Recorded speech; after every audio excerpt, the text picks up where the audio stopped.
Opa, começando aqui mais um Abrindo Cabeças Podcast, o seu podcast de entrevista para falar de criatividade. Bom, sem muita enrolação, estou aqui com Arnaldo Branco. E aí, Arnaldo, como é que estamos? Tranquilo? Pós-carnaval, a gente já tá voltando para mais tempo assim, né? Já tá meio de ressaca, assim, já tá nesse período. Eu não sei quando esse programa vai no ar, mas a gente tá nesse período aí de... Uns estão trabalhando, uns caíram em cima de carnaval, né? Começou quando a gente tem um Réveillon de mentira, que é o dia 31, um Réveillon de verdade, que é a quarta-feira de cinza. Então o ano começa só agora. Perfeito. E eu já quero começar seguindo nos teus trabalhos, porque eu acho que muita gente vai vir nesse programa sem te conhecer muito a fundo no que tu já trabalhou. E eu dei uma pesquisada e, cara, tu já trabalhou em muitas coisas legais. Eu vou dar uma listada por cima, que é... Há 6 anos é um dos roteiristas do Greg News. Sim. Foi roteirista de comédia Os Terminadores, para a Band. Isso. Há 7 anos é roteirista da série de animação Irmão do Jorel. Sim. Foi coordenador de roteiro na produtora Porta dos Fundos. Ou seja, cara, tu tem um currículo muito fera em termos de roteiro. No geral também, sabe? Não, porque assim, engraçado, o trabalho de roteirista é muito louco, né? Sim. A gente tem um mercado muito complicado, assim. Tudo que você cria, você faz, participa de um projeto, ele geralmente leva, assim, do início, do start, assim, da primeira vez que se inscreveu na página em branco com o projeto, até ele ir ao ar, 5, 6 anos. Então, eu tenho muitas coisas que estão até abaixo do radar, coisas que são trabalhos que eu fiz, fui pago por produtoras, por canal e tal, que ainda não saíram, ou que de repente meio que terminaram no meio do caminho, chegaram a um determinado estágio e não foram até o final e tal. Mas assim, meu currículo é bem grande assim. Sim, não, eu acho que o que mais marca pra caramba Porta dos Fundos, né? Mas marca pra caramba que tu é um dos roteiristas do Irmão do Jorel. E, se eu não me engano, um dos criadores, certo? Não. Eu sou roteirista de sempre, o Roteirista. criador do Juliano Henrico, né? É que a gente tem uma relação muito, porque a gente se conhece, o Juliano, o pessoal da revista Quase, né? Virou a revista, depois virou TV Quase. TV Quase. Desde que a gente fazia quadrinhos. Então, Furlan, o Juliano Henrico, o Raul Schecker, todas as pessoas eu conhecia antes deles começarem a botar a cara em projetos de audiovisual, né? Então, pessoal, Choque de Cultura, tudo esse pessoal eu vi nascer, assim. Mas o Juliano já tinha projeto do Irmão do Jorel. Inclusive, para só mostrar como é isso, ele ganhou um pitching, eu acho, do programa, do projeto Irmão do Jorel com o Cartoon Network em 2009. E só saiu a primeira temporada do Irmão do Jorel, se não me engano, é 2014, 2015.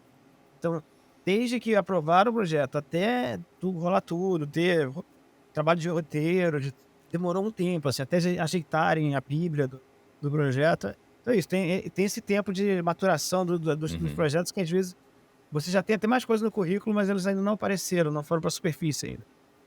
Bom, então, tipo assim, mas tu tá envolvido com uma galera, principalmente muito grande, de comédia, né? Eu vejo aqui que tu também participou é colaborador do roteiro do Caceta e Planeta, né? Então, como é que tu... Cara, como é que tu entrou nesse mundo, assim? Tu foi trabalhando, foi fazendo contato? Eu sou velho, né? Eu sou antes da internet, assim. Então, eu sou falado de jornalismo, né? Assim, principalmente nos anos 90, no meados dos anos 90. E, assim, sempre quis trabalhar com audiovisual, mas naquela época era muito difícil, assim. Havia muito menos recursos, assim. Eu sou na época que o Collor acabou com o Embrafilme, então acabou com todos o cinema nacional, assim, 2 anos sem nada ser feito. E, aos poucos, a indústria foi se reorganizando. Mas durante um bom tempo ela ficou ainda muito fechada, só para os medalhões, assim, e tal. Então, e eu acabo muito tímido, cara, que não conhecia ninguém, assim, sabe?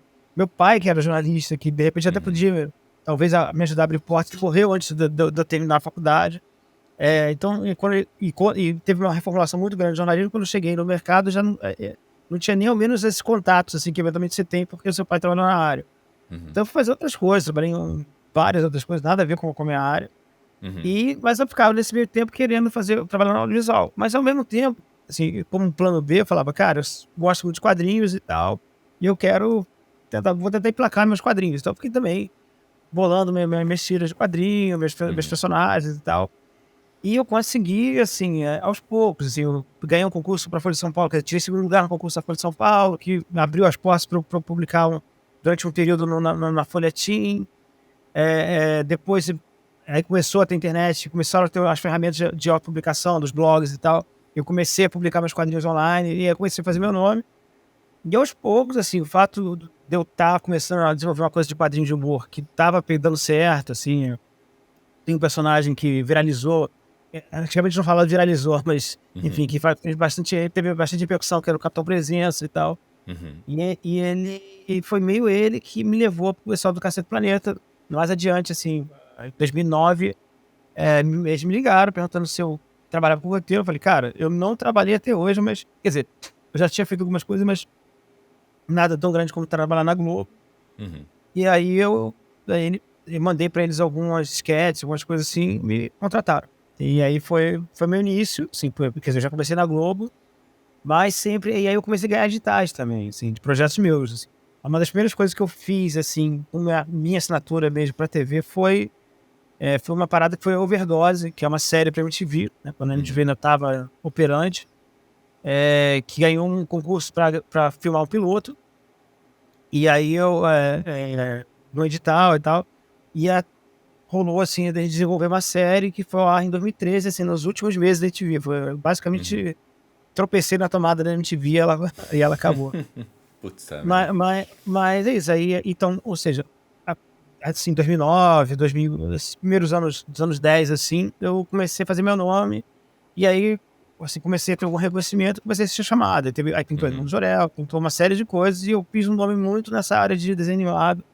Tem muitos projetos de desenho animado que eu participei, ó, Uhum. Giga Blaster, Menino Maluquinho pra Netflix agora, Ronaldo Jorel, Tromba Trem, Osvaldo também, que é do Cartoon Network. Então, assim, foi assim, eu primeiro eu Uhum. fiz nome com quadrinho e depois eu fui pra roteiro. E o que tu acha que chamou a atenção das pessoas nos teus quadrinhos, assim? É o texto ou Certamente, o o desenho? texto, É o texto? o Uhum. desenho é Uhum. horroroso, assim.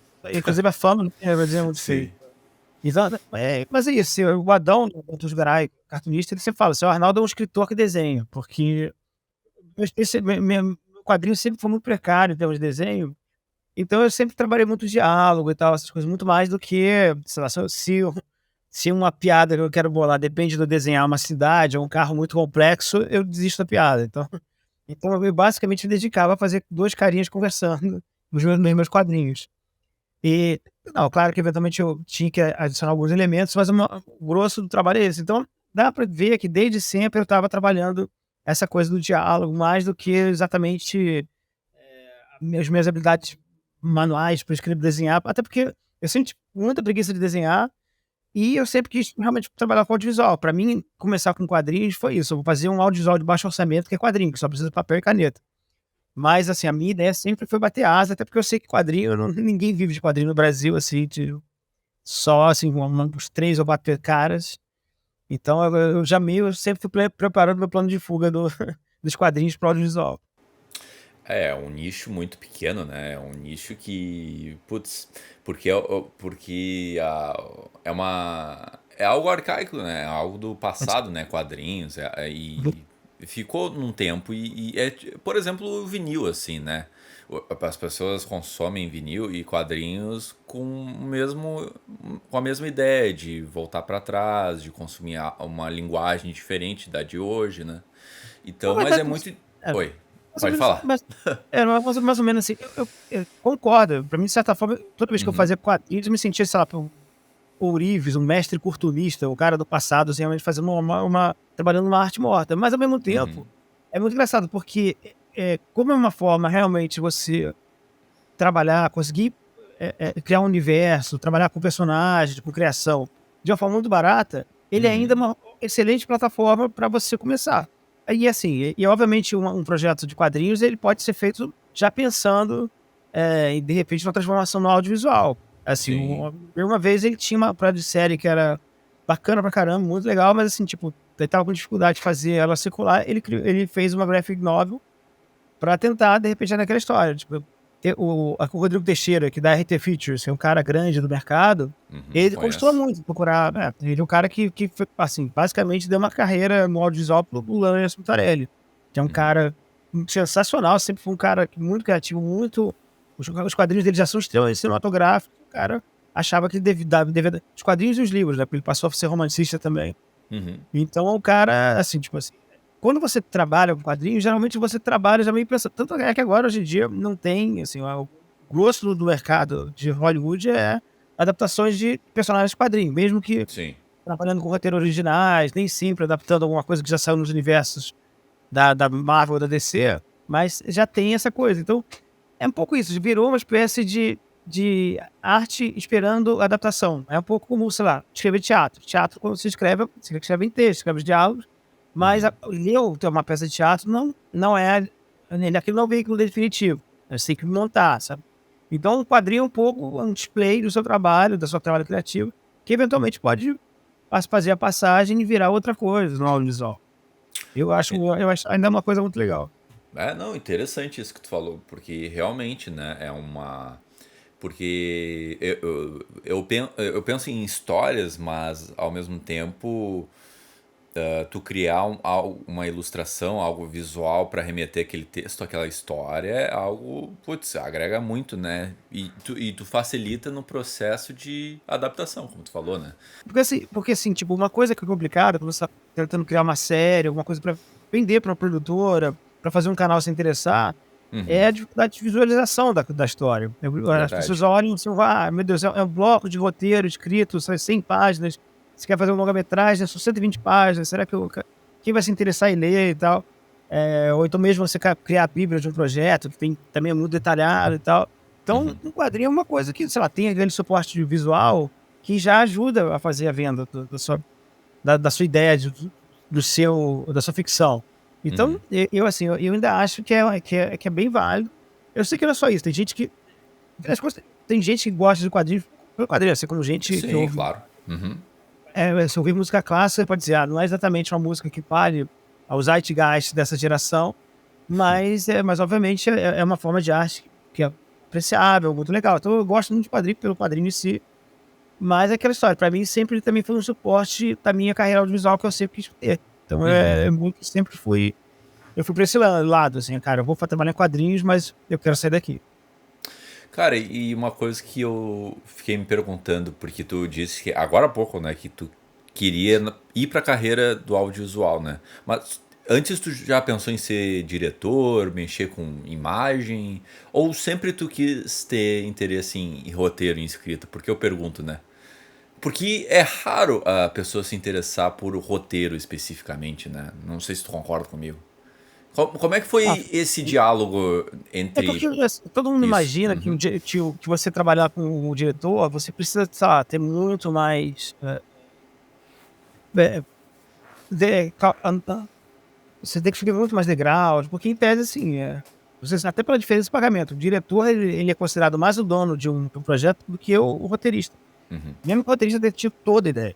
Teve a ideia do filme, desenvolvimento dos personagens, criou todos os arcos, o cara fez tudo, mas existe um pouco essa coisa que é da novela Wagner, a teoria do autor, que diz que o autor do filme é o diretor. Então tem essa coisa meio assim, tipo, essa disputa de posse aí na autoria de um projeto. Sim. E assim, então quando você almeja ser um diretor, você é mais ambicioso. E eu sempre fui um cara muito tímido, eu achava que não era pra mim, assim, tipo. Assim, eu fui um cara que nunca treinou, assim, eu nunca fiz curso, eu sei, fiz curso de roteiro e tal, coisas que eu achava mais fácil, assim, porque eu sempre tive jeito pra escrever. Mas eu nunca pensei em fazer nada parecido pra dirigir, porque eu achava que vai ser muito difícil. Se eu conseguir ser roteirista, já vai ser um tremendo de um sucesso. Imagina ser diretor. Mas acabou que eu dirigi algumas vezes. O Tarantino que fala isso. Um diretor não precisa saber fazer as coisas, ele precisa saber o que ele quer. Então Uhum. ele orienta quem sabe fazer as coisas. O diretor mesmo. Aliás, o diretor, assim, o diretor basicamente faz quase nada no set. Ele basicamente, as pessoas fazem perguntas pra ele, ele responde o que quer. E ele, às vezes, a maior parte das vezes, você não fala nem ação e corta. Quem fala isso é o assistente de direção. Então o diretor é isso, é um pouco um cara que tem uma noção boa do que é a história. No Uhum. caso da Overdose, a série que eu fiz, que eu escrevi, a primeira coisa minha que foi pro ar, eu dirigi também. E Uhum. assim, eu não tinha muita noção do qual eu queria as coisas, né, que tipo de humor eu queria e tal. E aí foi bom ter dirigido, mas eu dirigi assim, ajudado pelo, pelo diretor de fotografia, pelo assistente de direção, por todo mundo que estava no set. Assim, eu não sei que lado olha para uma câmera, não sei que lado é a lente, que lado é o visor. Uhum. Mas, assim, é isso. O cara que é diretor, ele basicamente eu queria dizer, não, eu quero que corte aqui, eu preciso dessa reação. E quando você tá com um texto de humor ainda mais, precisa mais ainda. Porque o humor é uma coisa bem difícil, assim, é uma coisa muito perecível. Uhum. Porque entre a página e a gravação, ele pode morrer. Porque o diretor não Uhum. soube botar a câmera no lugar certo, não soube obter a reação boa do ator. Então você meio que é bom, é sempre bom. É bom, tudo que você puder fazer, faça. Assim, você sabe editar, edite. Você Uhum. sabe dirigir, dirija. É, porque você protege o seu material, assim. Uhum. Porque é muito assim, a perda de substância entre uma arte e outra, entre uma escrever e dirigir, por exemplo. Às vezes você prejudica o seu próprio projeto. O diretor que não entende muito bem o que você quis dizer pode prejudicar toda a intenção de uma cena. Então, é Uhum. bom que você saiba se proteger, saiba fazer as coisas também. Ah, com certeza. E tem essa ideia mesmo que é que o diretor faz tudo, mas ao mesmo tempo ele faz pouco, né? Mas é meio doido, né? Essa questão que essa relação no set filme, porque como tu falou, né? Tu disse que não entende muito de câmera, é isso? É. Não entende Não, mas muito, isso, o mas diretor, assim, eu entendo que o diretor, ele tem um tremendo peso sobre o seu projeto, porque ele com faz realmente, certeza, sim, sim. ele faz, Uhum. ele, ele faz as últimas escolhas, ele faz, assim, quem no fim das contas faz com que a cena, eu acho que o diretor é o cara que está mais perto do espectador, é o cara que está mais perto daquilo que o espectador vai ver. Uhum. Então, claro que o cara um input bizarro, assim, sobre o material, assim. Mas aquela história, às vezes um diretor muito bom, ele pode, mesmo interpretando mal o seu material, ele pode fazer ser tão genial que aquilo lá pode ganhar uma camada diferente, entendeu? E Sim. mais interessante, assim. Por isso, assim, grandes diretores realmente imprimem a sua marca, você reconhece, você vê um cara, esse filme deve ter sido dirigido por não sei quem. Uhum. Mas é que eu Uhum. digo isso porque também, assim, por exemplo, sei lá, um caso específico de série, por exemplo, uma série, nos Estados Unidos, quem é considerado o dono da série é o autor, Uhum. é o escritor. Tanto é que vários episódios são dirigidos por vários diretores diferentes, entendeu? Então, mas o cara que uma série, que é uma coisa que os personagens têm histórias que duram todo um ano, sabe? Tem uma série de coisas que são muito próprias da escrita. Então, Uhum. quem é o cara que tem mais poder sobre a série, lá pelo menos lá fora, aqui no Brasil ainda não é muito assim, é o roteirista. O roteirista lá, Uhum. tanto é que eles chamam o roteirista principal, o dono da série, da ideia, de showrunner, o cara que Uhum. manda Uhum. no show. Sim. É, é, é, é, e aqui a gente não tem a gente já tá muito com os diretores, mas é isso. Mas assim, por exemplo, nesse Por que caso, tu acha que a gente tá com esse problema aí? Uhum. porque nós somos só a hierarquia, né? A gente adora, sabe? E assim, é o seguinte, boa parte dos produtores e tal, às vezes não são produtores, diretores não são criativos, eles não são Sim. criativos. Eles não são capazes, por exemplo, de criar personagens incríveis, não sei o que lá e tal. Eles sabem, às vezes, dirigir, eles sabem como a fazer, por exemplo, o produtor sabe como fazer as melhores circunstâncias possíveis para aquele projeto andar Uhum. e dar a melhor estrutura e tal. Mas o cara, às vezes, não é criativo, ele sozinho não consegue bolar um universo de personagens. Só que, aquela história, ele tá acima na hierarquia. Então, Uhum. o filho é dele também. E às vezes o cara quer que o filho seja mais dele do que seu, mesmo que você tenha criado a série toda. Então, tem essa um pouco essa disputa de poder. E aqui no Brasil a gente só a respeito de hierarquia, né? A gente tem. É, é isso, a gente sabe que tem mais disputa por poder e tal. Nem sempre, às vezes, a boa parte das produtoras que eu trabalhei na vida foram pelo contrário, super Uhum. do meu lado, assim. Por exemplo, a Overdose. Eu nem pensei. dirigi, foi o pessoal da produtora da Carambolas, que é famosa, porque fez também o Larico Total, Uhum. fez as primeiras tentativas com Choques de Cultura, então, é uma produtora maravilhosa do Rio de Janeiro. E eles, assim, acreditam muito no poder do cara que bola a história. E eles me ofereceram pra dirigir, assim, eu falei, cara, eu nunca tive nenhum curso, eu não sei como é que distingue uma lente da outra, eu não sei, Uhum. Uhum. ilumina uma cena e tal. Ele falou, cara, não é isso que o diretor faz. O diretor faz escolhas mais específicas e tal. É verdade, e agora, e pior que só dirigi uma vez, né? O Overdose, e Uhum. agora, em 2022, no final do ano, dois amigos meus que são roteiristas e tinham um projeto já que estava aprovado, eles queriam fazer um piloto de série de humor e me chamaram para fazer o material deles. Então, eu dirigi lá o texto deles e foi muito legal também, graças muito gratificante. Mas nunca foi o teu interesse inicial ou já foi o teu interesse em algum Eu achava, momento? não, imagina, é um sonho, mas eu achava, Uhum. eu sempre assim, eu sempre sonhei um pouco baixo, porque eu sempre tímido, assim, você nunca fui o cara Entendi.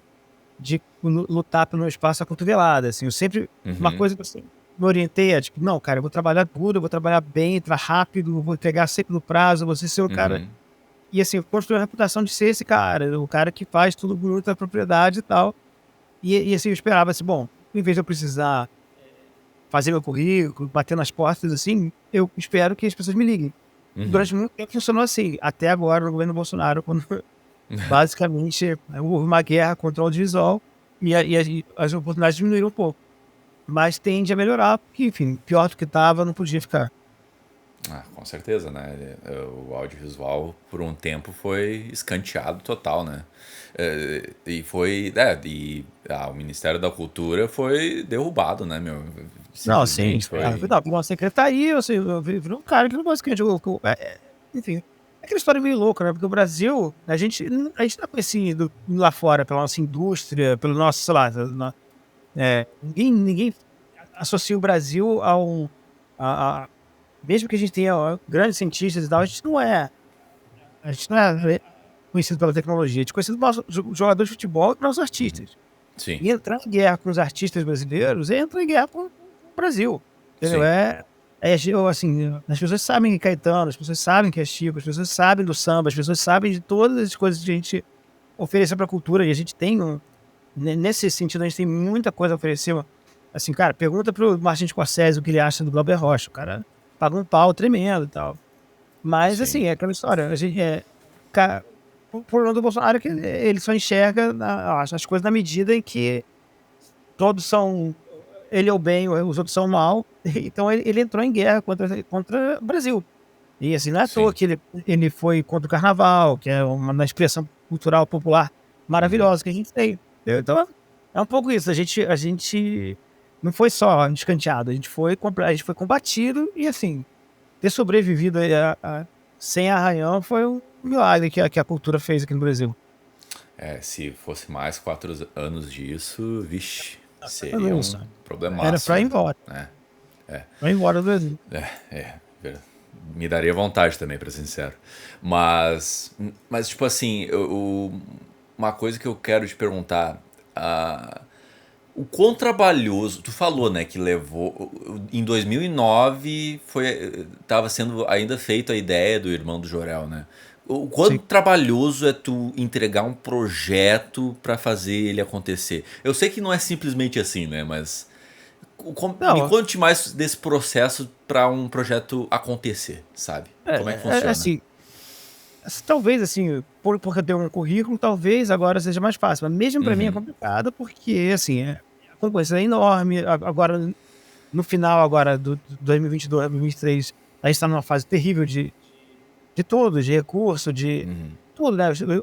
Os canais de streaming também que entraram no mercado e estavam meio que fazendo investimentos aqui também em projetos nacionais, tiraram dinheiro também, por vários motivos, sabe? Porque sofreram alguns reveses financeiros e também o Bolsonaro resolveu também para se vingar da cultura, dizer que eles não precisavam de contrapartida, pode explorar o mercado sem nada, sem dar nada em troca.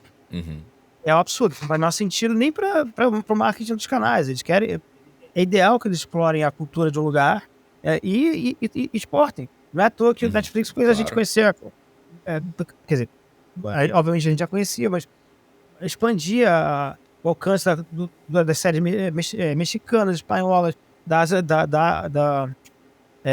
da Coreia do Sul, entendeu? Tem, Uhum. várias delas foram super hits, assim, e a gente. É, e assim, todo mundo se beneficiou. O canal os Sim. mercados locais e o mercado mundial.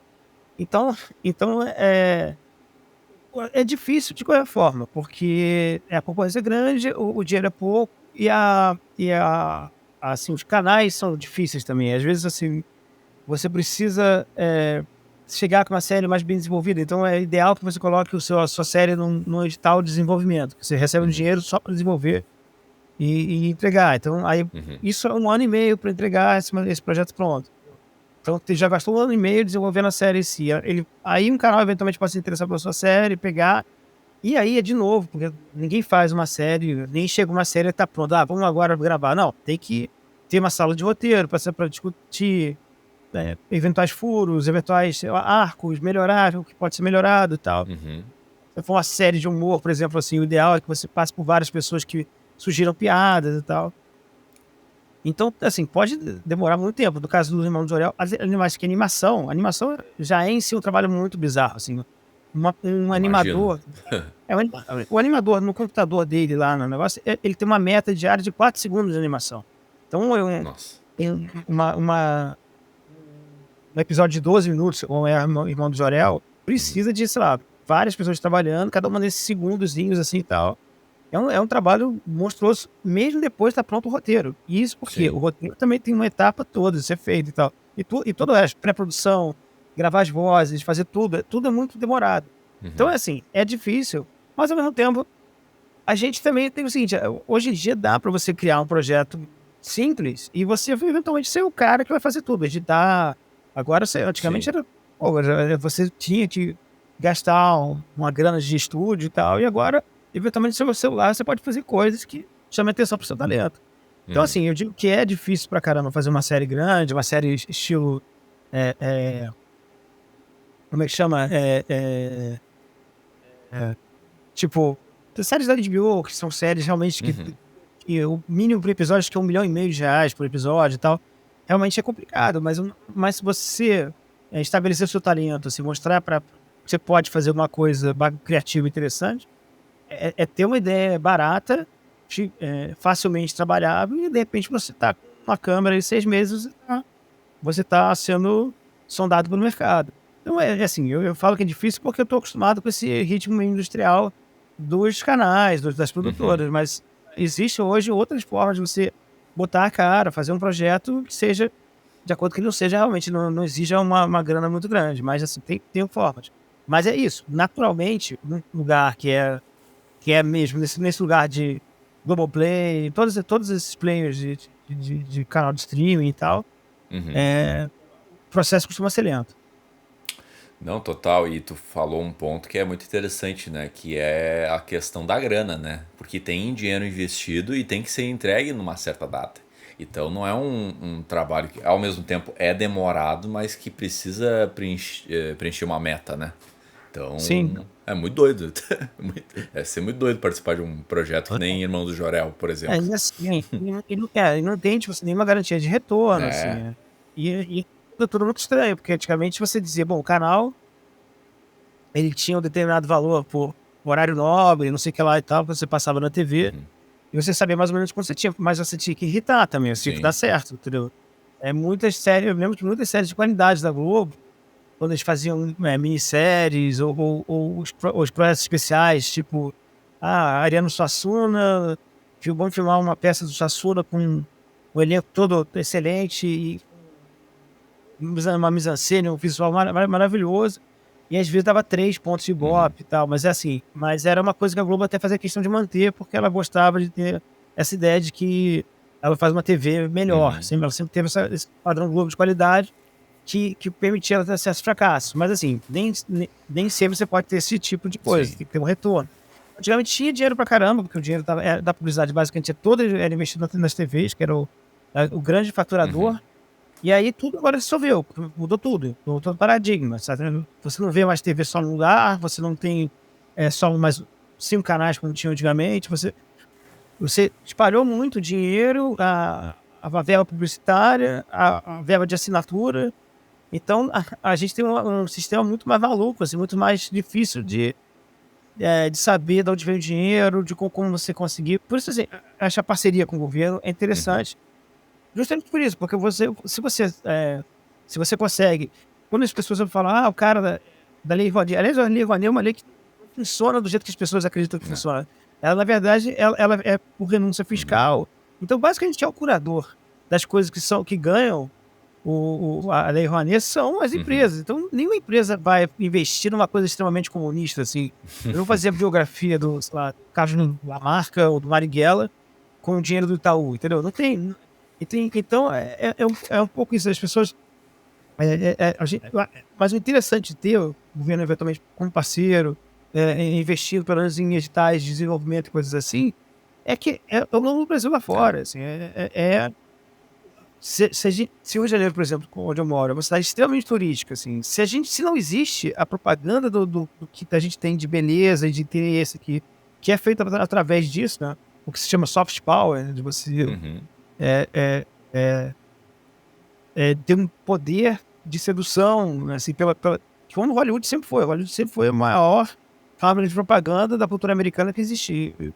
Se a gente não se interessa em fazer a nossa cultura ir para fora, a gente tem retornos pífios em termos desse tipo de dinheiro que pode entrar aqui no mercado internacional.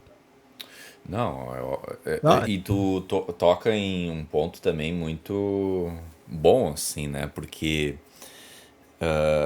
tu tem que bater metas, tu tem que fazer acontecer, tem que hitar.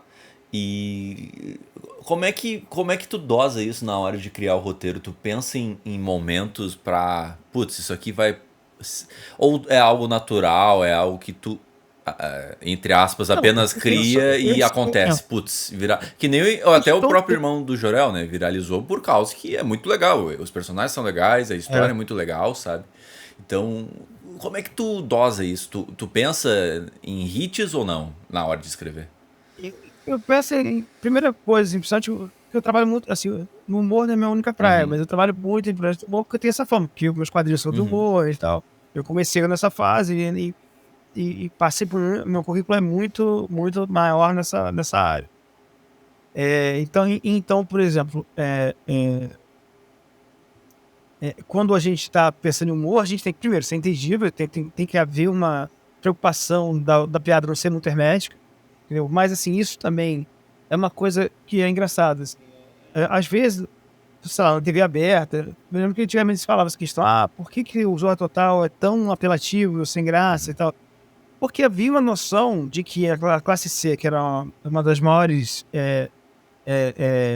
nem to mas era uma visão boa de classe média, porque a classe média, não necessariamente inclusive a classe média tem provado várias vezes que ela não é detetora exatamente de uma grande sabedoria É. também, mas sabe, essa ideia de, meu, você tem que mastigar muito o humor pro povão e tal, e é uma coisa que é idiota, assim, tá mais que provado que não tem nada a ver com isso. Então, tipo, tem que ser inteligível, mas inteligível não significa burro, Sim. não significa simplório, entendeu? E é isso, a gente tem que trabalhar com esse mínimo denominador comum, a gente entender que nem tudo é inteligível, mas também, porra, porra é uma linguagem Sim. universal, humor físico é uma linguagem universal e tal. Você tem que dosar, assim, criatividade mesmo, e uma tentativa de mostrar um universo interessante, rico, e não necessariamente pensar, meu Deus, o público tem que estar comigo Uhum. sempre. Você pode, assim, o público, inclusive, assim, se o entorno da sua história, tudo estiver interessante, o público vai perdoar duas piadas que ela não entendeu, Sim. entendeu? Ele vai continuar se perder duas ou três piadas. Você não precisa ser uma máquina de riso constante de 5 segundos. Uhum. É, isso. Então tem uma assim, a minha dosagem eu quero que eu sei que isso aqui tá engraçado, porque eu já testei, eu senti o pessoal da sala e tal. E assim, eu quero tentar fazer uma coisa que seja completamente interessante no sentido assim, tipo, sei lá, como o Irmão do Jorel, por Uhum. exemplo. O Irmão do Jorel tem passagens quase Uhum. surreais. E assim, quando a gente tá escrevendo aquele humor, você percebe que não é um humor que tá apelando pra sua razão, Uhum. pra sua. Aquilo é uma paródia e você entende na razão direta. Não, às vezes tá apelando pro seu subconsciente.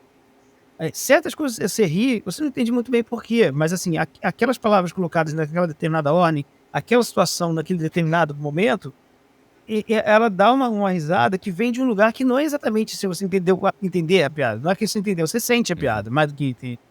Então tem muita coisa que é assim, que você vai testando na própria sala e tal.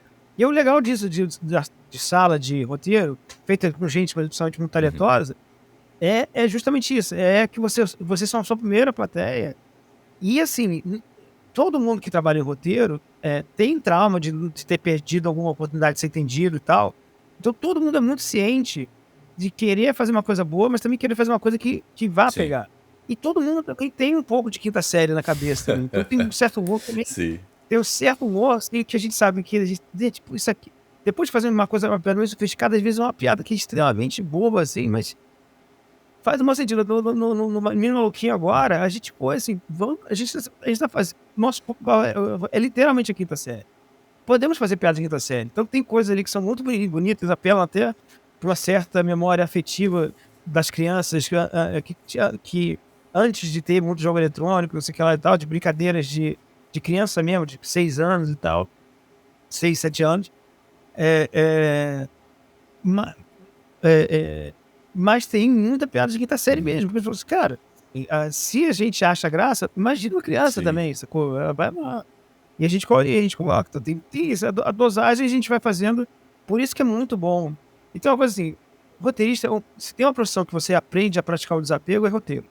Porque nenhuma ideia sobrevive ao escrutínio dos seus próprios colegas, são gente que entende do Uhum. assunto. Nenhuma piada é necessária se ela atrapalha a Sim. história, entendeu?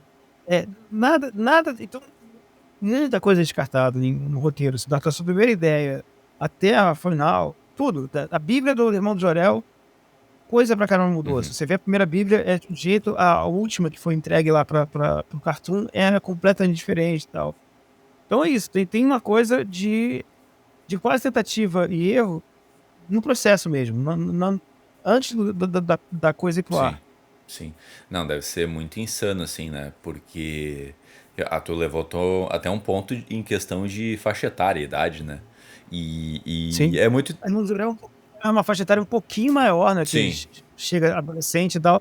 Só que a gente, por ser tão bem trabalhada desse nível, assim, ele atinge gente de Sim. 50 anos. Não, e eu posso falar, né? Eu conheci o projeto por causa de amigos da minha idade, né? Entre 20 Sim, a, sim. a 30 anos, né? Então, tipo. é, a- eu acho que também tem um fator por ser brasileiro num canal que passa desenhos americanos e esse desenho brasileiro se destaca muito, assim, então também chama a atenção, né, desse público, né?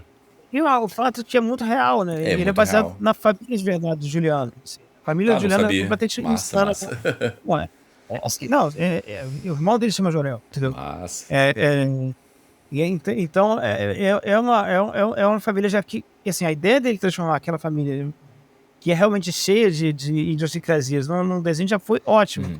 Mas, obviamente, a gente deu um passo além e transformou aquele universo deles numa coisa muito mais maluca do que a Sim. vida da casa do Juliano. Mas é aquela história, ele partiu de uma coisa muito real, de uma família muito disfuncional e funcional, porque todo mundo se ama e são todos meio malucos, Uhum. mas de um jeito muito, que ficou muito real, por mais que a gente faça surreal. Assim. É, porque é uma. O audiovisual, a série, filme, desenho, principalmente desenho, né? Tu tem essa janela pra tu ir pro lado lúdico, pro lado mais imaginativo, lado mais. Então cai como uma luva, né? Irmãos Jorel misturar essas ideias com animação, né? E esse conceito, né, muito legal, irmão do Jorel, tipo, o personagem e o nome do desenho é o irmão do Jorel, não é, sabe? O personagem principal não é o Jorel. É um lance meio o Ele Link, é uma o coisa. Link é o personagem principal, mas o jogo se chama Lenda de Zelda, sabe? Mas é uma coisa terapêutica até, assim, o cara, provavelmente é uma coisa assim, tipo, ele falava, meu irmão era o perfeito da escola, o cabelo Uhum. sedoso, o cara, eu era o esquisitinho, então, é uma coisa que ele resolveu levar da terapia pra para o roteiro e ficou maravilhoso, porque é muito, Ficou. além de ser muito real, essa coisa meio de você tá, essa coisa normal, toda família é uma luta por protagonismo, assim, de certa forma. Você tem, meu tio eu sou irmão do meio, né? E eu tenho um tio que também tem 3 filhos, e ele falava assim, mas é verdade, porque o primeiro filho era ele realmente o cara que a gente vai fazer as coisas pela primeira vez, não sei lá, o último filho é as coisas, que a gente vai fazer as coisas pela última vez, a última chance de levar no futebol. Tudo bem, você vai, cara, tudo bem, você vai porra nenhuma. É. Ele veio falando, me dizendo assim que, você foi negligenciado. Sim, porque a gente assim, no meio do filho do meio, a gente esquece um pouco. Tá. Então é um pouco isso, é o trauma dele. Ele não é o do meio, ele é o menor, né? Mas assim, mas é como ele se sentia, um pouco alijado, já que o irmão mais velho era muito popular e ele era muito esquisitinho, assim. Então ele transformou isso numa animação muito legal. Não, e se destaca muito porque é uma situação que muitas pessoas já passaram, né? Na minha época de escola, eu fui na mesma escola da minha irmã, daí eu era conhecido como o irmão da Ana, no caso, né? Então é algo muito. E aí tá uma parada que eu quero te perguntar, né? Como é que tu. Porque o roteiro também tem que conversar com a pessoa que tá assistindo. Como é que tu traz isso para tuas obras, para tuas criações, sabe? Deve ser muito difícil. E, na verdade, eu vou dizer mais, deve ser o maior desafio para tu criar uma peça de entretenimento, né? Um produto de entretenimento. Como é que é isso? Assim, a gente só pode trabalhar um pouco com o que a gente entende que é interessante, assim, por mais que talvez a gente tenha gostos muito particulares e muito difíceis de traduzir para outras pessoas, a gente só pode, é isso que a gente tem para trabalhar. A gente só consegue falar bem de uma coisa que, na verdade, assim, não, dá pra gente, obviamente, se abstrair e, tipo, e pesquisar e conhecer outro universo que não é o seu, mas só coisas que você realmente se interessa, mesmo que não façam parte do seu universo e tal, das suas referências primárias, da sua infância, não sei o que lá, mesmo só as coisas que realmente despertam o interesse de você podem virar um projeto que tem cara de interessante para os outros. Então, o que a gente tenta fazer assim, para atingir o público é fazer de um jeito que assim, você entenda que uma pessoa que não tem interesse naquilo pode encontrar pontos de interseção de interesse com a tua obra, porque ela tem coisas, algumas coisas são de apelo universal, entendeu? Obviamente, quando você escreve um personagem, uma família, essa família pode ser a família mais louca do mundo, mas existem pontos de contato entre todas, assim. Todas sofreram, sei lá, privações numa época, ou tempo fase de bonança, mais bonança, menos e tal, ou são muito disfuncionais, então tudo que mais ou menos, sua família sempre opera num nível só. Obviamente a família são extremamente disfuncionais e nunca deram certo, as pessoas têm que separar, senão se matam. Sim. Mas, assim, tem obviamente graus de, tipo assim, da sua família, mais funcional que seja, eventualmente vai ter um quebra-pau, alguma coisa que são universais. Então você mesmo que você vai escrever sobre uma sua família muito particular, muito esquisita, não sei o que lá, vai ter pontos em contato, sabe assim, as coisas que as pessoas sentem, vergonha, compaixão, empatia, carinho, não sei o que lá, vão estar ali. Se você souber escrever bem os personagens, se os personagens forem tiverem bastante camadas, se não serem uma coisa muito caricatural, muito simples, parece mais um personagem de quadrinho mal feito, mas um personagem realmente alguém que seria interessante numa sessão de terapia, por exemplo, aí você já cria uma possibilidade de contato. Você está sempre usando a obra para falar de uma coisa maior, universal, que talvez seja um tema mais interessante. Sim. Por exemplo, eu acho muito bizarro que hoje em dia se fale tanto que hoje em dia tudo é política. Quando sempre a ficção existiu para debater Sempre política. foi, né? Sempre foi. A ficção, o teatro grego era para debater ética. As parábolas de Jesus Cristo são para dar aquelas lições morais. As fábulas de Esopo tinham, inclusive, uma frase final fechando, dando a moral da história. Então, as histórias sempre tiveram um subtexto muito maior do que só uma história. Então, é isso. Assim.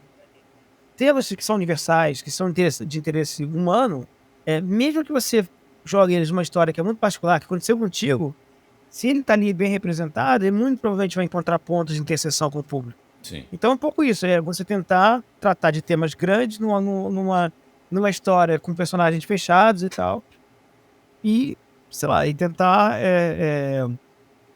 e tentar fazer da forma mais interessante possível, com os personagens mais bem feitos possível, com histórias legais, que tenham, se você quiser que as pessoas fiquem com suspense, precisa ter elemento de suspense, que você se quer que tenha de humor, tem que ter elemento de humor, tem que ser uma coisa bacana, bem feita.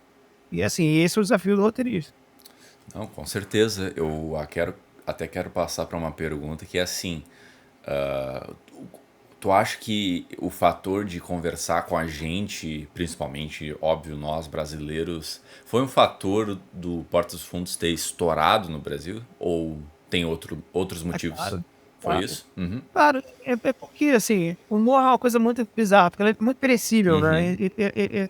Ó, eu mesmo, sei lá, sempre disseram assim, cara, um dos filmes mais engraçados do mundo é Dança dos Vampiros, que é de 67, do Polanski. E eu fui ver o filme, eu acho tão engraçado. Mas, assim, era engraçado na época, tinha mais sentido na época. Você vê, nossa, tem comédias dos anos 30 que são completamente... quebravam tabus na época. Mas os tabus da época eram mais simples, Uhum. assim. Então, assim, obviamente tem uma perda de década para década e tudo mais. E o Porta dos Fundos, assim, ele meio que ele trouxe, principalmente por causa do YouTube, porque você podia prescindir de... Porque antes do YouTube, toda aquela galera teve junto, mais ou menos, aqui e ali, em programa da Globo, que não deram Uhum. muito certo, eles tentaram colocar algumas... Mas era aquele ambiente meio controlado, que eles não podem ser exatamente como eles são. Uhum. Então, eles que já tinham uma cancha bizarra de teatro, já testar em plateia, sabe, essa coisa. E assim, e são jovens. Uhum. Então, é a primeira vez que um grupo teve o poder, um grupo tão jovem e tão conectado com o seu tempo, teve acesso a um grande canal. Uhum. E foi isso. Eles no YouTube, quando o YouTube ainda viralizar no YouTube, te davam dinheiro suficiente para você ser independente. É. Entendeu? Foi bem no início que eles conseguiram fazer isso. O YouTube é de 2006, 2007. E eles começaram por 2011, se não me engano. 12, alguma coisa assim. Então, eles arrebentaram.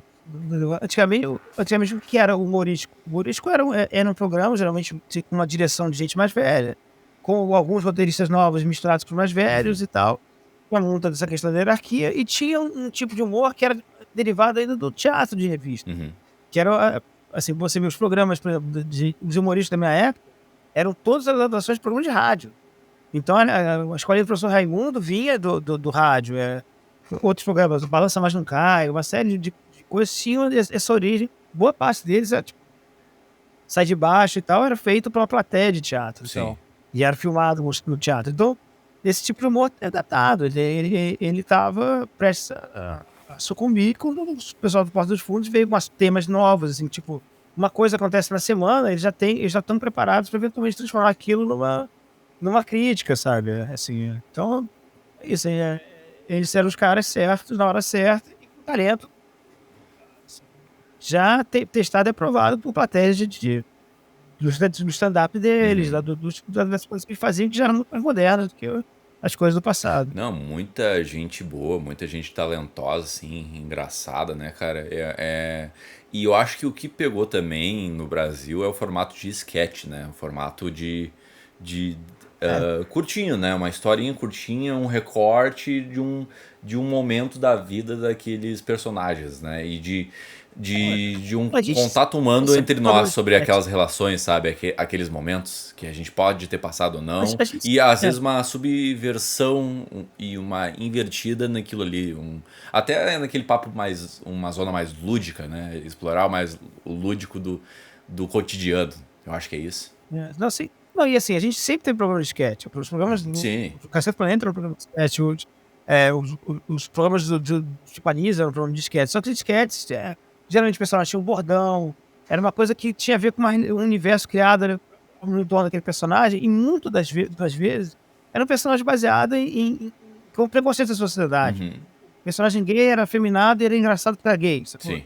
Então, tipo, hoje em dia, sei lá, embora muita gente ainda seja apegada a esse humor antigo, assim, né, as pessoas convivem muito mais, as pessoas são muito mais, podem ser gays abertamente e tal, então ninguém já acha que isso é um comportamento muito fora da sociedade pra você achar engraçado, né? Graças a Deus, É, assim, agora, verdade. como é muito mais aceito, é muito mais bizarro você achar graça de um comportamento que só é um pouco diferente do seu, e assim, é absolutamente normal, e a gente sabe, e já tá banalizado até. Então tem isso. Tem algumas das coisas dos sketches. É isso. Assim, o Jô Soares fazia muita piada com o fato de ele ser gordo, que é uma coisa que hoje em dia assim, as pessoas entendem que é um humor meio velho, porque, É. tipo. E não é nem porque, tipo, não deve ser gordofóbico, o que eu concordo. Uhum. Mas não é nem pelo fator gordofobia, é o fato de que isso é muito fácil, é É. rir de uma pessoa por causa da aparência. Assim, o ideal é você achar coisas muito mais ridículas da personalidade de uma pessoa, muito piores da personalidade da pessoa, cavando muito mais fundo. Uhum. Por isso que o humor hoje em dia tem muito mais camada, assim, as pessoas reclamam, hoje em dia não pode fazer piada com nada. Não, pelo contrário, hoje em dia tem muito mais tema interessante de fazer piada do que na época que as pessoas riam de gay, gordo, pobre, entendeu? As pessoas, antigamente, o grande material de piada era você achar graça de pobre. É uma coisa, assim, Uhum. ridícula, sabe? Inclusive, assim, hoje em dia, cada vez mais você vê uma riqueza de temas, sabe? Nascendo dos grupos da favela, Uhum. entendeu? Gente que tem que ter muito mais uma inteligência muito maior, uma inteligência emocional, tem críticas muito mais pertinentes para a sociedade, até porque vive situações que uma certa classe média nunca Uhum. viveu e não pode nem ao menos tentar transformar em É. arte. Entendeu? É isso.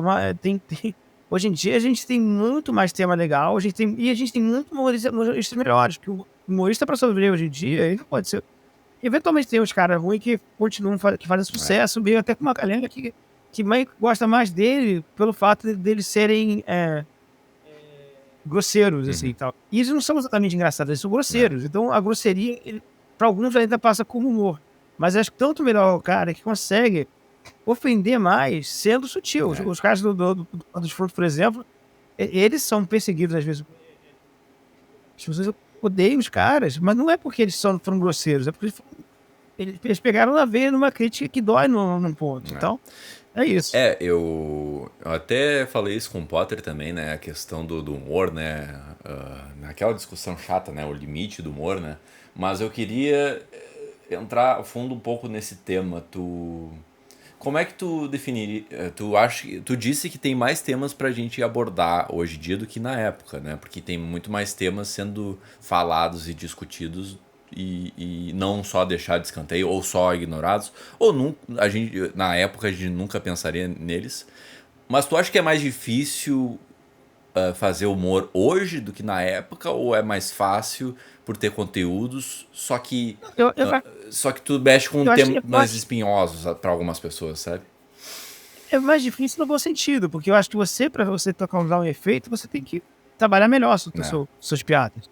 Entendeu? Eu acho que é muito melhor porque você precisa de mais talento. Assim, Né? antigamente você podia ser um cara mais, assim, tipo, um cara que sabia contar piadas de salão e adaptar elas pra esquetes e coisas assim. Hoje em dia você precisa ser um cara com mais noção do que está Sim. fazendo. Dá pra, é aquela história, como eu falei, dá pra sobreviver se ainda fazendo um humor ruim ainda. Tem muita gente que Sim. sobrevive. Mas o que eu acho o que tem hoje em dia é o público também tá mais esperto também. E as pessoas reclamam, porque o público agora implica com tudo e tal. Mas, cara, boa parte das pessoas, assim, qual o limite do humor? O limite do humor é bom senso. É. Boa parte das Exato. coisas que dizem que é censura, não é censura, é bom senso. Uhum. É, é, eu tenho certeza que toda vez que o Gentili, o Rafinha Bastos tiveram que se desculpar, e se desculparam, sentiram obrigados a se desculpar porque tinha um patrocinador no meio, alguma coisa Uhum. assim, eles entenderam que eles fizeram prejudicar a carreira deles Sim. mesmo. Que eles, assim, passaram de um limite que não é o limite do humor, é o limite do que é até engraçado. Porque se ninguém tá rindo, não Não. funcionou. Não tem você dizer assim, porra, cara, e assim, tem humoristas americanos, alguns brasileiros também, a gente tá começando a ter um time de stand-ups muito bons, mas por exemplo, sei lá, a Sarah Silverman, tem vários, como é que chama? Vários humoristas gringos, por exemplo, que pisam no limite ali, caramba, você acha que o cara nossa, esse cara vai ser cancelado pra sempre, e o Uhum. cara dá um salto mortal maravilhoso, porque o cara é ótimo, Uhum. e você fica, cara, você riu 2 vezes. Você riu da piada e de alívio, porque ele não falou a piada que você achou que ele podia ter falado. Então tem tanta gente que é muito mais politicamente incorreto do que caras que adoram dizer que o politicamente correto matou o humor, Uhum. que é isso. Eu tenho, quando o cara é bom, ele consegue pisar no fio de detonação de uma bomba e a parada não explodir. Uhum. Entendeu? É isso. Eu acho mais difícil no sentido de fazer porque o trabalho deveria ser difícil. Uhum. Porque não é. Qualquer um pode ser humorista. Assim, hoje em dia, qualquer um pode ser um repassador de meme. Qualquer cara pode ter uma carreira. Exato, exato. E eu acho que assim. Eu acho que. Até discuti isso com o Potter também, a questão do humor, né? Que ele, na opinião dele, ele diz que a pessoa pode extrapolar o limite. Quem vai julgar esse limite vai ser a sociedade. E como tu falou, vai ser o bom senso das pessoas, né? Porque. Não, Ah, assim. Não, às vezes. Não, eu concordo que às vezes as pessoas entendem errado uhum, também. Tem muitas vezes que as pessoas entendem a denúncia de uma mazela da sociedade como como se fosse como que chama? Como se fosse um endosso. sim. E não é. Então, às vezes realmente tem uma piadas que não. Tanto é que eventualmente rola mas geralmente as pessoas percebem isso também. Porque Sim. quando a pessoa problematiza a piada mal, as pessoas já vêm em cima e dizem, ó, problematizou errado. Entendeu?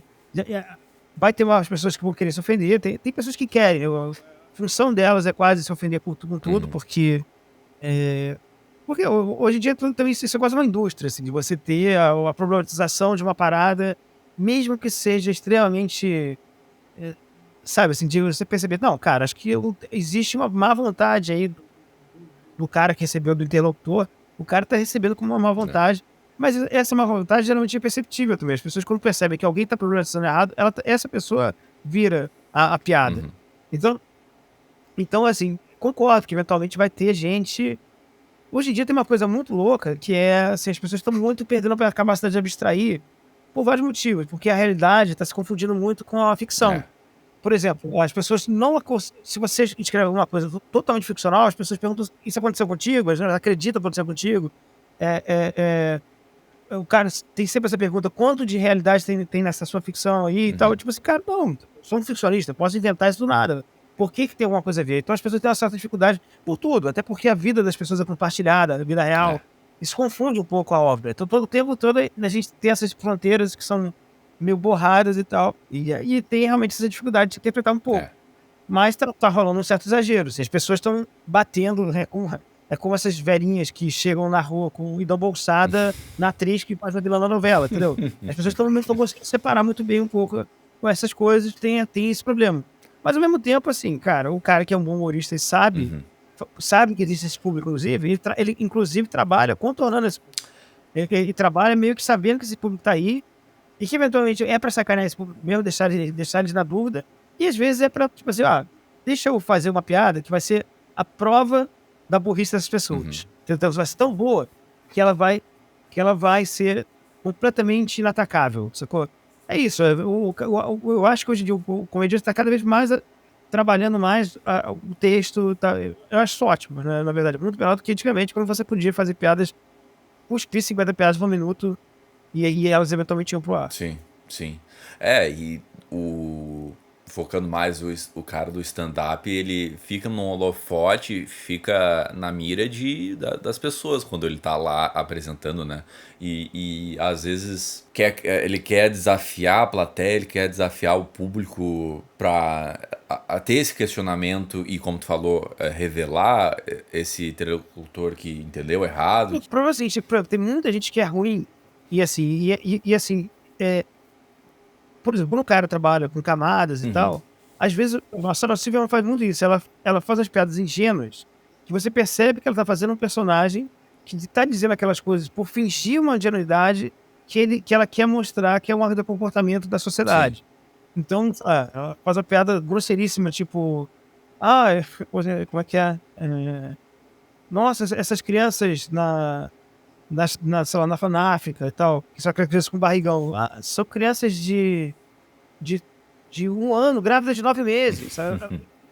Não é ela que tá falando isso, evidentemente é uma pessoa burra que ela inventou para dizer aquilo, e essas pessoas riem de nervoso, porque a piada é no limite do mau gosto, mas ao mesmo tempo tem uma sutileza na entrega dela, e você percebe isso. O problema é que às vezes o cara que não tem esse mesmo talento, ele entrega a piada parecendo a opinião dele, por isso. É. E às vezes quando o cara.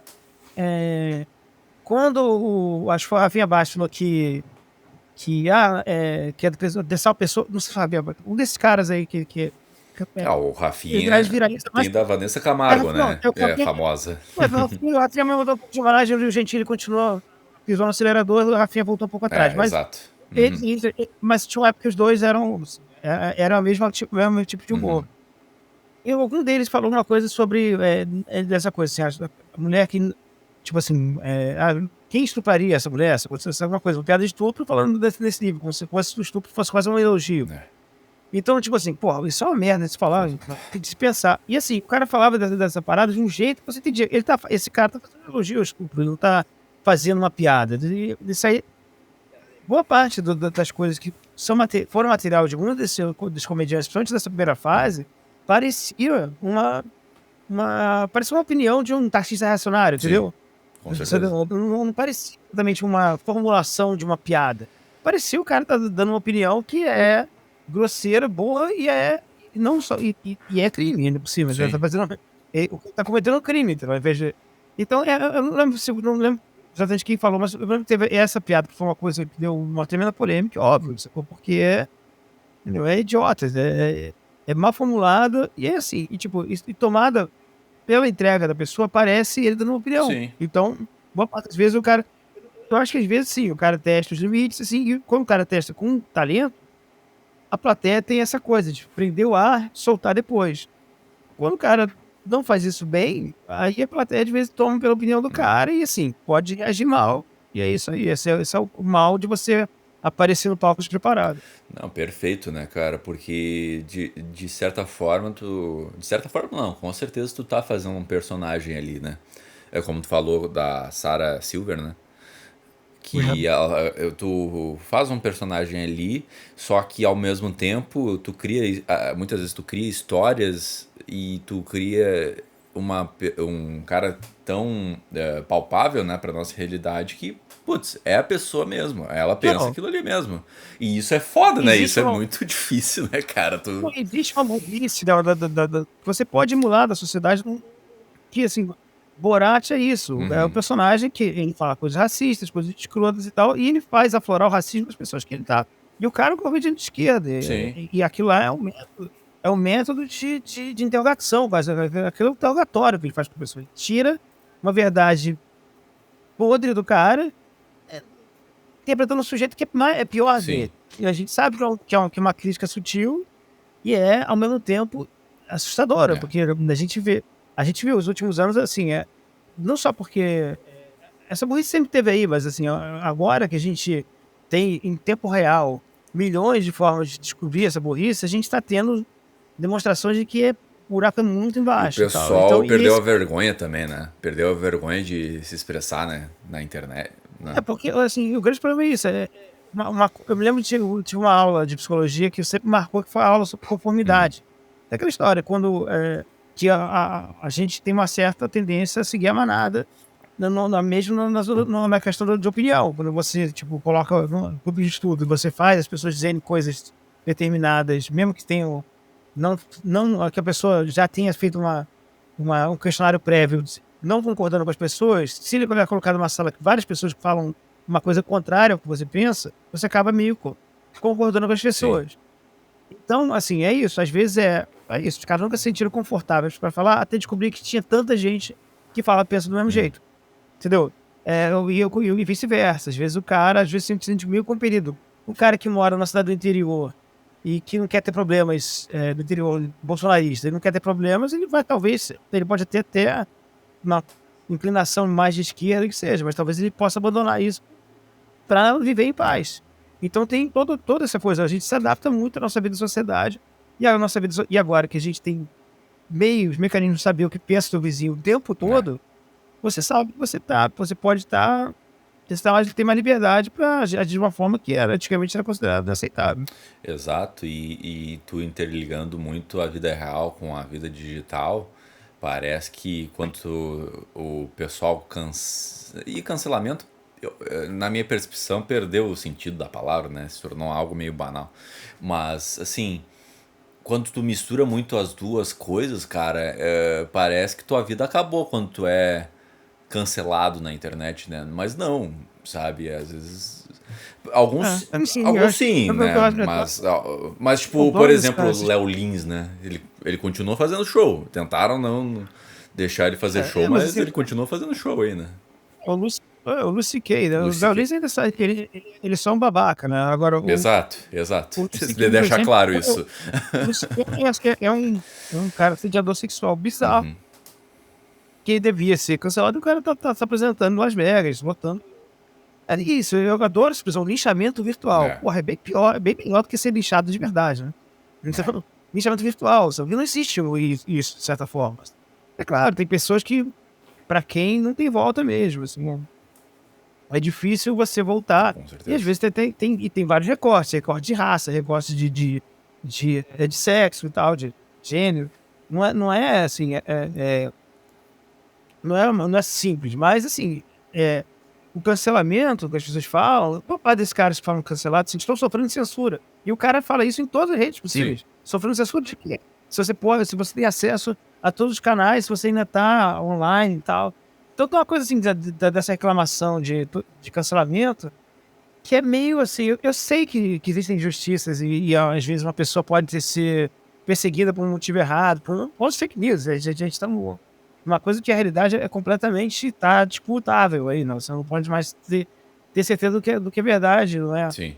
Mas assim, eu acho que reclamar de cancelamento é um pouco assim, tipo, não perceber que boa parte das vezes as pessoas que se dizem canceladas, elas fazem até mais sucesso depois do cancelamento. Sim, sim, sim. Ah, o Nego Di tá aí, né? O Nego Di foi construído Doutor? essa imagem dele de vilão, de putz, olha esse cara, olha os absurdos que ele tá falando. Mas tá aí, né, cara? Eu acho que, na minha percepção, foi Acho ruim no assim, começo o BBB pra ele, mas depois ele aproveitou e, putz, tá enorme, né?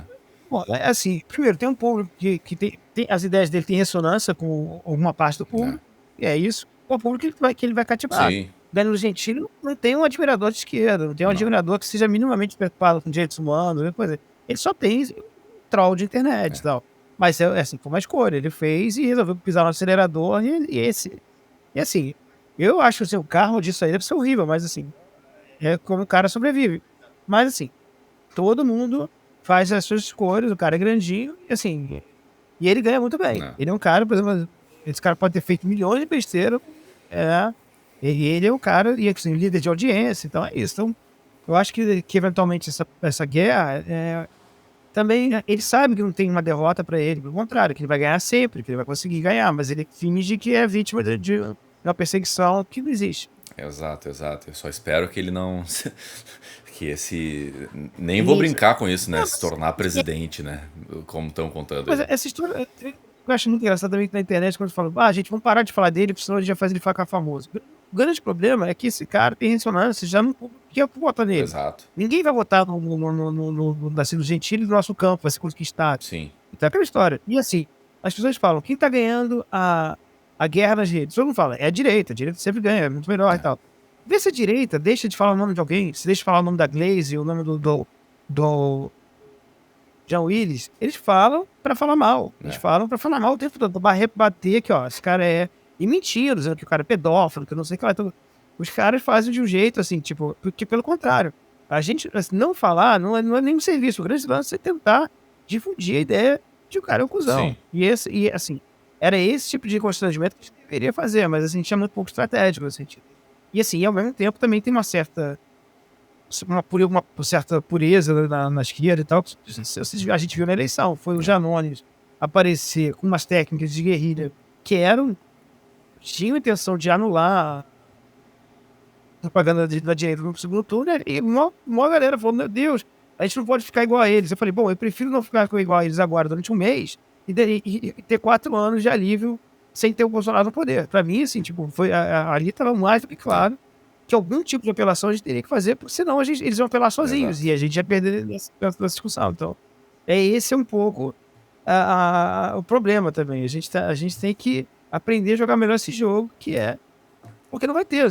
Eles não vão ficar bonzinhos, Não. calmos, de repente. Vão continuar radicalizando e a gente tem que aprender a viver com isso e conseguir passar a ideia de que é melhor você não ser um babaca. Exato, exato. E ter discernimento no que está acontecendo nessa estratégia, que não é nada por acaso, né? E tu falou se mudar do Brasil, né? Se, não lembro o que tu falou, né? Mas se o Bolsonaro continuasse, né? Mas se o Danilo ganhar, putz, daí eu penso Nossa, é. seriamente nessa possibilidade, viu? Não, né? Eu não sei, eu vou fazer uma coisa sinceramente, o brasileiro tem umas implicações que eu não sei, mas a voz dele é um deal breaker pro brasileiro, eu acho. A voz dele, assim como a voz do Sérgio Moro, esganiçada, pô, em certa coisa, em certas, eu acho que assim, não É, rola. Assim, e ele é bobo, assim, eu acho que talvez possa acontecer, imagina, no Bolsonaro mesmo, a gente não era todo mundo que fazia ideia de quão poderoso ele podia se né? tornar. Mas, assim, eu acho que tem uma coisa do carisma que aí não é qualquer um. Né? Então, as pessoas acharam que era o Dória, que podia ser uma série de caras aí, nenhum deles realmente, o próprio Moro e tal, mas não é, tem uma coisa de carisma que eu não acredito que é isso que não é uma coisa uma arma que ele tem, mas enfim, É, posso queimar a língua, mas é isso. não sei, cara. Tô. Sei lá, o cara ele é gigante num certo público, mas tem uma estrada Mas que ele tem veja, que percorrer e ele tem que começar agora, né? mas é que Né? isso também é verdade, bom, às vezes o cara tá só querendo provocar mesmo, então ele só tem a Ah, perder, espero depois que ele não tem seja verdade. Inclusive. Pô, aqui tem um trabalho. Cara, eu tenho um trabalho maravilhoso. Você sentar no sofá e conversar com as pessoas. O cara vai querer realmente pegar a pica que vai ser presidente do Brasil. Exato. Eu realmente acho. Eu acho que não é uma coisa para um cara assim. Talvez para um sujeito que não tem nada, não sabe, não tem talento. Tipo, um cara que só tem talento para ser político, sim. Mas um cara que tem lá o seu público já cativo, não sei o que lá. Então, não sei se ele vai querer um- pegar um trabalho de chato dele. Exato. Não sei, não sei. Eu espero que seja isso mesmo. E eu vou partir para uma pergunta aqui que a gente discutiu bastante sobre escrever humor, né? Mas tu já escreveu Uhum. os dois, né? Humor e drama, né? Uhum. Então, me diz, eu já vi isso na montagem de filme, né? Que o montador, um editor, tem a tendência de pegar um projeto de humor para se desafiar, né? Porque é muito difícil tu fazer o timing do humor e coisa arada. Pra ti, qual é mais difícil de escrever, o drama ou a comédia? Não, certamente. É porque é o seguinte, né, são duas coisas tão diferentes, assim, Uhum. assim, o humor, por exemplo, não tem ponto morto, assim, não tem tempo morto. É, sabe, assim, você geralmente você precisa de alguma coisa acontecendo para estimular a graça, para o público reagir. Quando você está escrevendo um drama, você pode escrever uma cena em que o cara está fumando cigarro, contemplando o infinito, então você pode ter muito mais respiros numa linguagem de drama. Mas assim, assim, eu acho que o humor, ele é mais difícil, não exatamente de escrever, mas ele é mais, mais difícil de fazer efeito. Uhum. Tanto é que você vê as melhores comédias de todos os tempos, você vai no IMDb ver a nota, ela tá muito abaixo dos melhores dramas de todos os tempos. É. Os dramas são mais reconhecíveis como filmes realmente bons, e o humor o gosto das pessoas difere muito nesse sentido. Então é muito difícil agradar as pessoas no mesmo nível que um bom drama consegue. Agora, dizendo isso, um drama é muito mais assim, tipo, você precisa despertar sentimentos mais adultos, você precisa trabalhar com sensações mais difíceis, Uhum. assim, você tem que ter mais, assim, quando no humor você pode apelar para embaixos estilos, para coisas meio quinta série, você tem essa permissão. Uhum. É chato que também, ao mesmo tempo, assim, ao mesmo tempo que você tem que botar uma história funcionando, uma história que tem um arco, um início, meio e fim, reconhecível e tal, você precisa espalhar bombinhas de riso ao longo de toda a trama. Então tem dois trabalhos e tem essa dificuldade. Mas ao mesmo tempo, trabalhar no drama eu acho complicado nesse sentido. Você não pode apelar. É. E o humor você tem essa liberdade de apelar. Eventualmente, você não precisa fazer uma piada mega inteligente, não precisa ser um Monty Python, aqui é, eu posso ser patati patatá, sacou?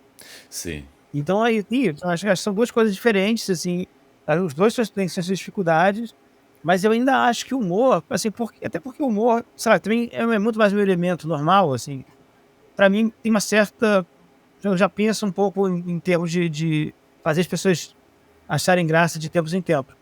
Mas e drama tem uma coisa assim que é realmente mais tipo uma história cativante de drama boa mesmo assim, não é simples. Tanto é que assim, a gente procura mais drama, né, na hora de geralmente uma parte das pessoas procura filmes mais sérios, filmes de ação, não sei o que lá, mais do que humor. E assim, muito mais, e mesmo assim descarta muitos filmes de drama porque são ruins, mal não conseguem produzir Uhum. efeito. O que mais tem, por exemplo, o filme que todo mundo fala, o gênero mais cinematográfico, assim, por excelência, é o terror, Uhum. porque o terror o cara precisa despertar reações realmente verdadeiras. E até porque quando Verdade. o filme de terror é ruim, você acha aí graça, não sei o que lá, ele meio que tipo, porra, sabe assim, ele é Ele ineficaz, assim, você falhou, né? percebe que Ele ele. falhou no seu objetivo, né? É, Uhum. e o terror, assim, porque assim, o humor, assim, há graus de risada, você consegue uma Uhum. gargalhada, você consegue um riso interno e tal, mas o terror ele tem que meio que provocar uma reação primal no cara e tal. É. E isso tem que ser conquistado não de uma forma muito, eh eh, de ser uma forma de certa forma sutil, assim. Sim. O Hitchcock falava, assim, sobre nem ele fazia suspense, o suspense é uma coisa bizarramente complicada, que cara, você não tem que ficar assustando as pessoas, você tem que fazer as pessoas acreditarem no determinada situação e aí deixar elas tensas até um certo ponto e saber a hora de Uhum. largar. Então tem toda uma construção que é super difícil de fazer. Então eu acho que por isso, porque tem cada narrativa dramática tem sua particularidade, eu acho mais difícil fazer drama. Mas o humor também tem umas coisas difíceis e é mais difícil ser unânime com humor do que com drama. Pode crer. Pode crer. Mas, na verdade, por que tu acha que é mais. Dif-. Por isso, porque as pessoas riem de coisas diferentes, assim, Uhum. o humor é uma coisa muito bizarramente. E é isso, é perecível. Se você. O filme que o público-alvo é de 20 aos 40 Uhum. anos, tem uma gama de diferença de tratamento. Você aprendeu a trabalhar, a reagir a certas piadas há 20 anos atrás, que agora talvez não tenha mais graça, entendeu? Então é isso, tem uma coisa que na plateia ali tem uma formações diferentes de cérebro, de reações a coisas engraçadas. E tem coisas particulares que mudam. Mesmo dentro da mesma geração, tem gente. Eu adoro certas comédias que as pessoas rejeitam e Uhum. tal. E as coisas que são drama muito bons, assim, então a gente tende a uma unanimidade, pelo menos um denominador comum, assim. É verdade. Verdade. E isso é muito real, né? Tanto que, como tu falou, né? Os principais filmes aí que mais ganharam prêmios não são de comédia, né? Porque a gente ignora. Eu nem sei o último filme de comédia que foi pro Oscar. Eu acho quase. Assim, eu não lembro de ter ganho, acho que É, indicações rolaram, mas acho que nunca levou, nenhum levou, acho que nunca. nunca, nunca, nunca. Tanto que eu me lembro de em 2000 e pouco, teve um número musical que era só alguns comediantes falando sobre isso, sobre o fato que comédia nunca leva. É interessante, né? Interessante.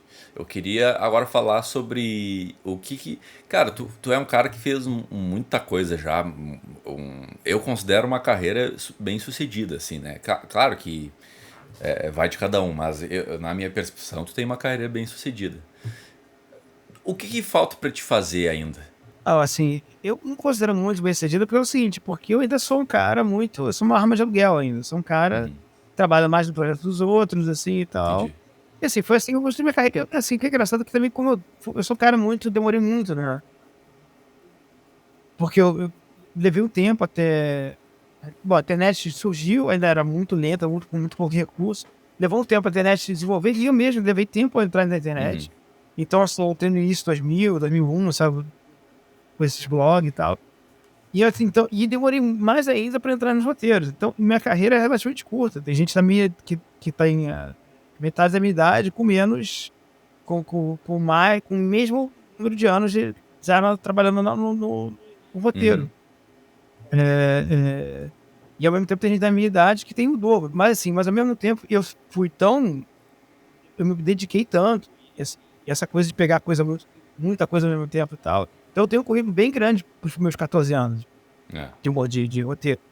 Então, assim, eu tenho realmente bastante, mas assim, se eu tivesse me orientado mais cedo, tivesse alguma forma de me orientar mais cedo para roteiro naquela época, eu teria uma carreira maior e talvez mais bem administrada, porque eu fui um pouco meio.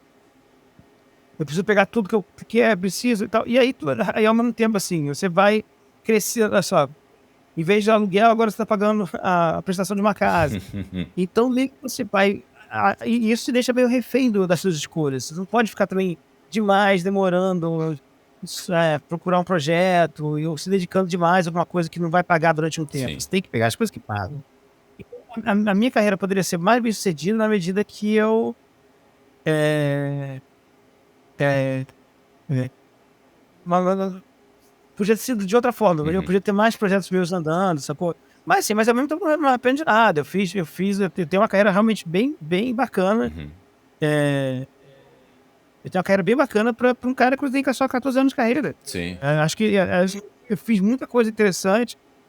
Sei lá, eu, por exemplo, Greg News é uma coisa que talvez até, tipo, talvez eu sou o único cara, eu acho, que tá desde a primeira temporada, tirando os diretores, o Greg e o Bruno Tortura. Então, sempre lá. Porque todo mundo, teve gente que saiu e voltou, mas eu sou um dos caras que tá desde a primeira temporada. E eu, assim, um programa que, por exemplo, eu faço quase como terapia. Assim. Sem o Greg News, eu teria tido muita dificuldade. Que a gente começou a fazer em 2017. Quer dizer, pegou o primeiro ano Temer, assim, já o Temer estabelecido como presidente, e passando para a eleição do Bolsonaro, então, tipo assim, foi uma terapia, assim, uma terapia de choque, porque eu queria evitar ler as notícias, assim, eu estava muito abalado com a situação do Brasil, mas aquilo me obrigava a olhar e ao mesmo tempo tirar uma pequena vingança quando a gente fazia aquelas piadas. Então, aquilo, eu não só gosto do programa pra caramba, eu sou fã do programa, assim, não só sou um trabalhador do programa, eu sou um fã do programa, que trabalha no programa, e eu acho ainda assim, fundamental, assim, isso não é para embora a gente tenha ganho bastante prêmio, tenha bastante reconhecimento, mas eu acho que o fundamental do Brasil é fundamental para mim. Assim, então, é uma coisa que, por exemplo, eu faço, eu não sei se talvez eu tivesse me beneficiado de evitar algum ano, pegar isso e pegar uma coisa mais, sei lá, talvez, eu me lembro que me ofereceram para um das temporadas ser cabeça, ser o chefe de criação de uma série da Netflix, que eu acabei trabalhando como roteirista, mas eu não peguei a série. Mas porque eu ia perder o Greg News. E eu já tinha, além de ter acertado, eu falei, cara, eu quero fazer isso. E não sei se era um ano Bolsonaro, que algo que eu queria muito falar do Bolsonaro e tal. Então é isso, assim. Eu sou bem cedido, mas assim, poderia ser mais. Tem gente mais nova, mais bem cedida, no sentido que tiveram mais coisas próprias produzidas e tal. Sim. Mas ao mesmo tempo eu acho sim, obviamente sou bem cedido, não tem nada que reclamar. E assim, muita gente. E assim, eu ofereci agora um workshop, né, e eu fiquei muito impressionado com a procura, porque eu imaginei que as pessoas talvez se interessassem, porque as pessoas querem saber sobre o e tal.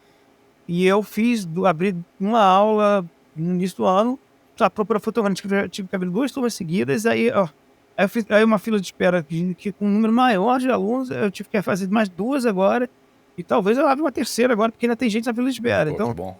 assim, eu sei que não só eu tenho uma carreira legal, mas eu tenho um reconhecimento bacana. As pessoas gostam.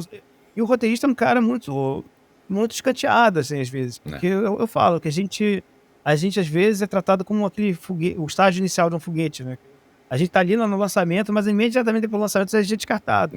A gente, às vezes, a gente é que nem cachorro. A gente não é bem-vindo no set de gravação, às vezes. Tem uma coisa meio de a gente ser privilegiado. Quando sai no jornal uma notinha sobre a série, fala o nome de todos os diretores, da autora, mas não fala o nome dos roteiristas, sacou? Então é uma coisa, assim, eu acho muito legal ter esse reconhecimento das pessoas quererem, porque gostam do meu trabalho, sabem que eu tô em projetos legais e tal, e saberem que projetos eu tô. Isso é muito bacana, porque isso é raro na profissão. Geralmente é mais gente que é do meio e tal, que tá mais informado sobre o que você tá fazendo. E pessoas que te seguem no Instagram, né? Que não são, né? Sim. Porque boa parte dos roteiristas são assim, pessoas quase anônimas, assim.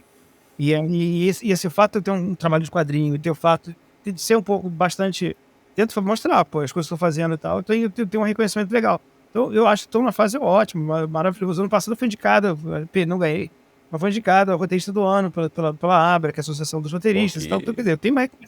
foda, foda, foda. Mas é aquela história. Mas é aquela história, assim, não é uma. Não é dado, assim. Eu quero continuar trabalhando e eu nunca vou achar que meu momento. Passou, né? Ah, que não passou, mas é que assim, nunca vou dizer, tipo, ficar essa coisa muito. Eu acho muito louco as pessoas não se interessarem pelo que tá acontecendo agora, não querem saber de TikTok, não querem saber das coisas que existem, que é das músicas e tal. Acho meio louco as pessoas ficarem numa dessa. No meu tempo que era bom e existe. Por isso eu acho que assim, eu vou ter sempre coisas relevantes pra dizer sobre o agora, porque eu sou fã do agora. O agora é interessante, porque eu acho engraçada a frase no meu tempo, né? Mas, tipo assim, qual é o teu tempo? Qual é o teu tempo ideal? Tu tá vivendo agora, é. O passado era o teu tempo, hoje não é? Então, eu acho estranho isso. Mas isso é muito comum. As pessoas têm uma coisa meio que, de repente, elas ficam perto ao velho e não quero mais saber disso. Isso é uma bobagem. Exato, cara. Cara, muito obrigado pela entrevista, rendeu bastante, cara, mesmo assim, e é muito interessante conhecer o processo realmente de um roteiro, de uma produção, e abrir a cabeça das pessoas o quão complicado é isso, né? O quanto é trabalhoso chegar um irmão do Jorel, o próprio Porta dos Fundos, óbvio, né? O Greg News, quão complicado é esse projeto acontecer, né?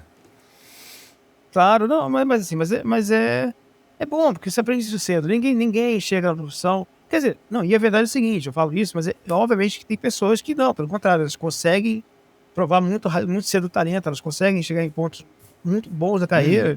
Sei lá, o garoto, eu esqueci o nome dele de novo. Sempre esqueci, o garoto que dirigiu o Martinho. Ele é um novato, e o novato que mostrou nas primeiras tentativas dele, mostrou que ele merece o mundo. Então, esse é o tipo de coisa que eu falo que é muito difícil para a maior parte, 95%, porque tem essa coisa, tem uma coisa de privilégios que se repete, que é da sociedade, se repete um pouco nas carreiras, assim. Tem gente que chega com mais facilidade, com mais dificuldade e tal. Mas, assim, o grande lance é que a maior parte das vezes você vai ter que trabalhar bastante acima da sua capacidade, talvez tenha alguns burnouts, mas, assim, o ideal é se cuidar, tentar cuidar da saúde também, se exercitar, porque é um trabalho muito... as costas cobram muito depois. Mas, assim, é isso, que o lance é a gente tá sempre em movimento e interessado no mundo, porque é sobre o mundo que você vai escrever. É sobre pessoas, o mundo, a realidade, a história.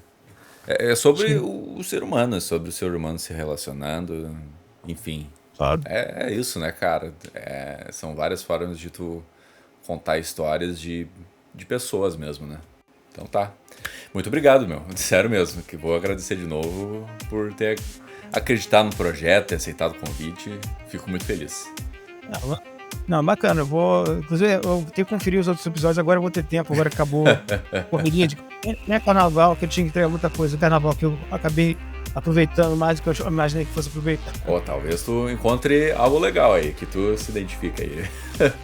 Então, muito obrigado para você que ouviu até aqui o programa Abrindo Cabeças. Se você se interessou com esse papo, é só você clicar aqui embaixo no canal, se inscreva, curta, que tu vai ver outras entrevistas que já foram feitas, falando sobre inúmeros temas envolvendo a criatividade, tá certo? Então, muito obrigado e até mais. Tchau!